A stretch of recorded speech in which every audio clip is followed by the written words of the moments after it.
दोस्तों जो भी कहें, हम एक बहुत ही दिलचस्प वक्त में जी रहे हैं, वेरी इंटरेस्टिंग टाइम्स। सवाल पूछे जाए चुनाव आयोग से तो जवाब आता है बीजेपी से। दोस्तों राहुल गांधी ने चुनाव चोरी को लेकर जो विस्फोटक खुलासा किया है वो वाकई में विस्फोटक है, वो वाकई में एक एटम बम है। और ये एटम बम चुनाव आयोग कोई हलफनामा साइन करवाने से उससे अपना पल्ला नहीं जुड़ा सकता। इसको लेकर तो चुनाव आयोग को सवालों के जवाब देने पड़ेंगे। लेकिन दोस्तों वहां से सवालों के जवाब आए बाद में, पहले आ गए सवाल बीजेपी की तरफ से। राहुल गांधी की प्रेस कॉन्फ्रेंस के जवाब में प्रेस कॉन्फ्रेंस करवाई गई बीजेपी द्वारा संबित पात्रा की।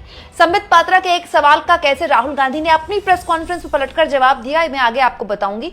और साथ में आपको ये भी बताऊंगी दोस्तों कि आखिर बीजेपी राहुल गांधी के इन सवालों से इतनी बौखलाई हुई क्यों है। लेकिन सबसे पहले सीधे खबर पे आ जाती हूं दोस्तों। राहुल गांधी का जो विस्फोटक खुलासा था वो केवल चुनाव आयोग को लेकर नहीं था, वो बीजेपी और चुनाव आयोग की सांठगांठ का आरोप लगा रहे हैं। इसीलिए संबित पात्रा को आगे किया गया और संबित पात्रा ने राहुल गांधी से वही सवाल पूछा कि जब ये हिमाचल में जीत जाते हैं, जब तेलंगाना में अपनी सरकार बना लेते हैं, वहां जाकर कोई प्रेस कॉन्फ्रेंस क्यों नहीं करते और बताते नहीं कि वहां वोट की चोरी हुई, वहां फर्जी वोट बन गए।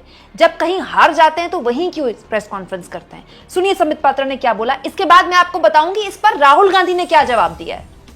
पहली बात है कि राहुल गांधी और कांग्रेस पार्टी ने आज तक उन राज्यों में कोई भी प्रेस कॉन्फ्रेंस नहीं किया जिन राज्यों में उनको जीत मिली। ये जो मीठा मीठा गपगप और कड़वा कड़वा थू थू, यह जो सिलेक्टिविटी है कि हम सिलेक्टिव आउटरीच दिखाएंगे, यह भी भारत की जनता देख रही है। आप हिमाचल में जीतते हैं तो उस समय तो नहीं कहते हैं कि इलेक्शन कमीशन ने अच्छा काम किया। उस समय तो आप नहीं कहते हैं कि इलेक्शन कमीशन ने कहीं न कहीं फर्जीवाड़ा किया। उस समय आप फर्जीवाड़ा आपको नजर नहीं आता है या आप बधाई भी नहीं देते हैं। उस समय आप न्यूट्रल हो जाते हैं। आप तेलंगाना में जीतते हैं, आपका मुख्यमंत्री बनता है तेलंगाना में, भारतीय जनता पार्टी हार जाती है। उस समय का कोई भी प्रेस कॉन्फ्रेंस आप दिखा दीजिए कि राहुल गांधी ने कहा हो कि तेलंगाना में इलेक्शन कमीशन ने फर्जीवाड़ा किया है। उस समय किसी के ऊपर कोई प्रश्नवाचक चिन्ह नहीं उठाते। जब आपको 99 सीट मिलती है लोकसभा के चुनाव में, तो आप पूरे देश में सेलिब्रेट करते हैं और कहते हैं देखो हमारी जीत हो गई। कैसे? यदि देश का लोकतंत्र हार गया, यदि देश का चुनाव आयोग ही कॉम्प्रोमाइज्ड है आपके कहने के मुताबिक, तो आप सेलिब्रेट किस बात का कर रहे हो कि हम जीत गए हैं, हमें अधिक सीटें मिली है। तो कहीं ना कहीं एक सिलेक्टिव आउटरीच कांग्रेस पार्टी और राहुल गांधी में देखने को मिलता है। दोस्तों एक्चुअली में जो बात संबित पात्रा ने बोली, ये बात प्रेस कॉन्फ्रेंस में ही राहुल गांधी से पूछ ली गई थी, क्योंकि ये बात सिलसिलेवार तरीके से विपक्ष से पूछी जाती है कि तब गड़बड़ नहीं होती है जब आप जीतते हैं, अब गड़बड़ हो रही है जहां आप हार रहे हैं। इसका जवाब राहुल गांधी ने आज प्रेस कॉन्फ्रेंस में दिया था कि बात यहां पर किसी की हार किसी की जीत की है ही नहीं। बात यहां पर यह है कि चुनाव के साथ चोरी हो रही है, वोट की चोरी हो रही है, चाहे हम हारे या जीते। प्रॉब्लम ये नहीं है, पॉइंट ये है कि चुनाव में गड़बड़ हो रही है, दैट इज मोर इंपॉर्टेंट। सुनिए, जीत जाते हैं तब कांग्रेस कुछ नहीं बोलती है, हार जाता है तो देखिए ये स्ट्रेटेजिकली किया जाता है। हमने मॉडल दिखाया है, मॉडल को आप जहां यूज करना चाहते हो वहां कर सकते हो, सिंपल सी बात है। तो नैरेटिव तो बनाना पड़ता है ना। पॉइंट ये नहीं है कि बीजेपी जीत रही है कांग्रेस हार रही है। पॉइंट है कि here there is clear proof, 100% proof that elections are rigged in India, not 99%, 100%. तो whether who is winning, who is losing, that's a separate question. We are saying that there is the integrity of the election system in India is gone. This, what has happened in Mahadevapura, is the destruction of democracy, and there are the groups of people who are doing it. दोस्तों इसके अलावा राहुल गांधी पर संबित पात्रा ने मुट्ठियां भींच कर, मुट्ठियां बांध कर कुछ और तगड़े आरोप लगाए, ये कहते हुए कि राहुल गांधी जो भाषा का इस्तेमाल कर रहे हैं वो दरअसल चुनाव आयोग के अधिकारियों को धमका रहे हैं और वो एक वार्निंग दे रहे हैं कि अब भी अगर उनको उनके सवालों के जवाब नहीं मिले या उनको अभी तक पूरे सबूत नहीं मिले तो जाहिर तौर पर चुनाव आयोग इसके लिए जिम्मेदार है और राहुल गांधी लगातार ये बात बोल रहे हैं। आज भी उन्होंने ये बात बोली और संसद भवन में भी एक बात बोली थी कि जो अधिकारी ये सब कुछ कर रहे हैं वो ये ना सोचे कि वो बच जाएंगे, कभी ना कभी हमारी सरकार भी आएगी, विपक्ष की सरकार भी आएगी, हम सबको जेल में डालेंगे। ये एक देशद्रोह है। आप वोट अगर किसी का काट रहे हैं बेजा तरीके से, चुनाव में अगर धांधली कर रहे हैं, तो ये देशद्रोह है और हम किसी को नहीं छोड़ेंगे। ये बात राहुल गांधी ने आज भी बोली थी। इस पर संबित पात्रा ने क्या बोला, सुनिए। दूसरी बात है, राहुल गांधी का फ्रस्ट्रेशन की ये चरम सीमा है और मैं बहुत सोच समझ कर बोल रहा हूं। आज जिस प्रकार के शब्दों का प्रयोग किया गया है, मैं तकनीकी विषय पे तो आऊंगा, मगर आज पहली आपत्ति मैं दर्ज करता हूं कि चुनाव में हार जीत ये लगी रहेगी। सबसे बड़े समय के लिए यदि विपक्ष में किसी पार्टी ने समय बिताया है तो मेरा मानना है जनसंघ भारतीय जनता पार्टी है। हमारी पार्टी ने सबसे बड़े कालखंड के लिए विपक्ष के रूप में जिम्मेदारी संभाली, मगर कभी भी कोई भी ऐसा वाकया नहीं हुआ। कई बार हमने भी प्रेस कॉन्फ्रेंस किया है, मगर कभी भी ऐसा नहीं हुआ कि इलेक्शन कमीशन के, चुनाव आयोग के अधिकारियों को धमकाने का काम हमारे किसी नेता ने किया हो।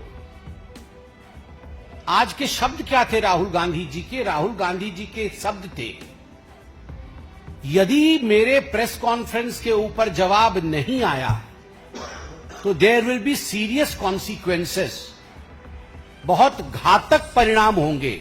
सीरियस कॉन्सिक्वेंसेस को अगर हम ट्रांसलेट करते हैं तो हिंदी में अनुवाद बनता है घातक परिणाम होंगे। क्या घातक परिणाम होंगे? उन्होंने यह भी जस्टिफाई किया कि एक दिन ऐसा आ सकता है कि जब हम ऑपोजिशन वाले, अभी भी उनके मुंह में खुद ही कांग्रेस पार्टी के सर्वोच्च नेता के मुख से यह नहीं निकल रहा है कि एक दिन ऐसा भी आ सकता है कि कांग्रेस पार्टी सरकार बना सकती है। He lacks confidence to that extent. उस हद तक उनके मन के अंदर कॉन्फिडेंस और विश्वास नहीं है कि कांग्रेस पार्टी कभी भविष्य में सरकार बना सकती है। वो आज भी कह रहे हैं कि ऐसा समय आ सकता है कि भविष्य में ऑपोजिशन कभी सरकार बना सकती है। तब चुन चुन कर एक एक अधिकारी को, वो कितना भी बड़ा क्यों ना हो, उसको छोड़ा नहीं जाएगा। ये किसकी भाषा है? ये एलओपी की भाषा है या एक, मैं तो खराब शब्दों का प्रयोग, अमर्यादित शब्द का प्रयोग करना कदाचित नहीं चाहूंगा, क्या सड़क चलते किसी ऐसे व्यक्ति की जो रोड रेज में बोलता है? This language is the language of election rage. कि आपके गाड़ी का एक्सीडेंट हो गया है, आपके पार्टी का एक्सीडेंट हो गया है बिकॉज ऑफ नॉन परफॉर्मेंस, और आप इलेक्शन रेज में आ गए हैं। जिस प्रकार रोड रेज का हम केस देखते हैं, राहुल गांधी जी का ये इलेक्शन रेज है। वैसे दोस्तों, संबित पात्रा ने कहा कि बीजेपी के नेताओं ने ऐसी भाषा का इस्तेमाल नहीं किया था। हाँ, बीजेपी के नेताओं ने ऐसी भाषा का इस्तेमाल नहीं किया है, लेकिन बीजेपी चुनाव में गड़बड़ी को लेकर लगातार आरोप लगाते रही है। जैसे 2009 में दोस्तों, जब बीजेपी की सरकार, उस वक्त बीजेपी का जो पूरी कमान थी वो आडवाणी के हाथ में थी और डॉक्टर मनमोहन सिंह की सरकार बनी थी, जिसको लेकर बीजेपी को बड़ा शक हुआ था कि डॉक्टर मनमोहन सिंह दोबारा कैसे पीएम बन सकते हैं। मतलब बीजेपी को ये लगा था कि यूपीए 1 तो कांग्रेस बना नहीं, मतलब यूपीए 1 की सरकार यूपीए 2 नहीं बन सकती। बीजेपी को इस पर बहुत धक्का लगा था, लेकिन जब ये जीत हो गई यूपीए की सरकार बन गई, कांग्रेस जीत गई, तो आडवाणी ने, देखिए 2009 का ये आर्टिकल है, आडवाणी ने कहा था कि जो ईवीएम है बंद हो जानी चाहिए और बैलेट पेपर वापस हो जाने चाहिए। और तो और, अगर आप चाहें दोस्तों तो अमेजॉन में जाकर ये बुक ऑर्डर कर सकते हैं अपने लिए। ये बीजेपी के बड़े दिग्गज नेता हैं, जीवीएल नरसिम्हा राव, बड़े दिग्गज नेता हैं। आप इनको टीवी पर भी कई बार सुन चुके होंगे। नरसिम्हा राव जी ने बकायदा, जीवीएल नरसिम्हा राव जी ने बकायदा एक किताब छापी है, डेमोक्रेसी एट रिस्क। मशीन में कैसे धांधली हो सकती है, कैसे गड़बड़ी हो सकती है और कैसे रिगिंग होती है चुनाव की, उनमें पूरी किताब छापी है बीजेपी के नेताओं ने। तो वोट की धांधली को लेकर बीजेपी के नेता बहुत मुखरता से बोलते रहे हैं। हाँ, लेकिन अधिकारियों पर इस तरह की बात पहले कभी किसी ने नहीं बोली, क्योंकि जाहिर तौर पर यह बात इसीलिए बोली जा रही होगी विपक्ष नेताओं द्वारा या राहुल गांधी द्वारा कि ऐसे हालात कभी आए भी नहीं। दोस्तों, भारत के इतिहास में पूर्व मुख्य चुनाव आयुक्त राजीव कुमार और ज्ञानेश कुमार पर इतने सवाल मुख्य चुनाव आयुक्त के रहते हुए कभी नहीं उठे। हालांकि किसको कैसी भाषा इस्तेमाल करनी चाहिए थी, क्या किसको बोलना चाहिए था, ये मुझे नहीं पता, लेकिन ये बात सही है दोस्तों कि राहुल गांधी ने आज अधिकारियों को लेकर जो बात बोली वो एक वार्निंग तो है ही।